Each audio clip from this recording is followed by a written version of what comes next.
I'm trying out a new automation app that is just crazy. Let me show you. Imagine we have a form that our prospects can submit if they want to work with that. I have everything completed, so I'm just going to click next and submit the form. And you will see what happens now. I automatically get a Slack message with all the information of the form.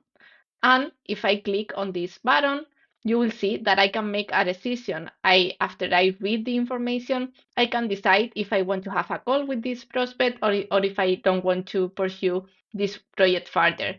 In this case, I'm going to select yes, and depending on my decision, I will get different draft messages ready to be sent to my prospect.